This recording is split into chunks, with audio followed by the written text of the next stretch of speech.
So hello mga kamangyan, magandang araw sa inyong lahat. For today's video, magluluto nga pala tayo ngayon ng ampalaya na may itlog. Tapos samahan na rin po natin ng kamatis. So ayan nga po, nilagay ko na po yung mantika sa mainit na kawali. So ayan, medyo patagal-tagalin lang po natin ng kaunti bago po natin ilagay yung sibuyas. So ayan na nga po guys, inilagay na nga po natin yung sibuyas.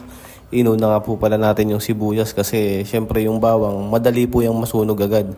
So ayan po, medyo palambutin lang po natin ng konti itong sibuyas bago natin ilagay yung bawang natin guys.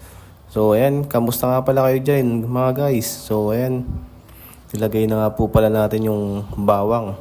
Pagkatapos nga natin ilagay yung bawang, maya maya lang guys, ilalagay na natin yung kamatis natin guys. Lalahukan po pala natin siya ng kamatis kasi masarap po yung may lahok na kamatis yung ampalaya. So ayan guys, makikita niyo naman hinalo-halo ko na yung sibuyas sa bawang. So ayan na nga guys, maya-maya lang ilalagay na natin tong kamatis. So ayan, makikita niyo naman guys, sariwang-sariwa at napakaganda ng kamatis na yan. Parang kutis ng pisngi yan guys. So ayan guys, hinalo-halo ko na nga po yung kamatis na mapula-pula. So makikita niyo naman guys.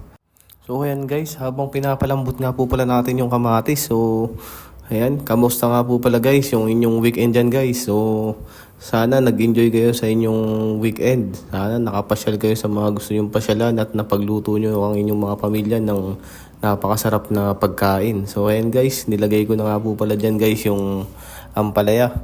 So ayan nga po, hahalu-haluin na nga po natin yan guys para mabilis na rin po siya lumambot.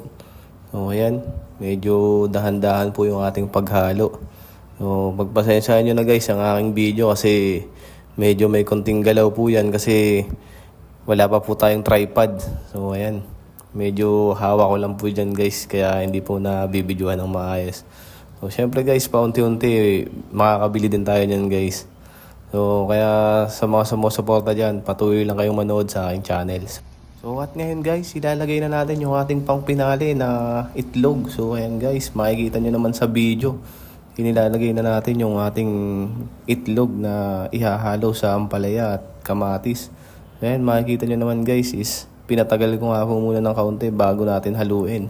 So ayan guys, habang hinahalo-halo ko nga pala yan is paunti-unti pong naluluto yung nasa ilalim niyan guys. So makikita nyo naman guys, napakasarap niyan.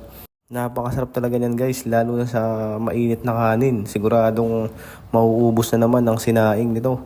Sa isang kalderong kanin baka kulang pa dyan guys. So makikita nyo naman, sobrang napakasarap talaga niyan. Malasa yan guys.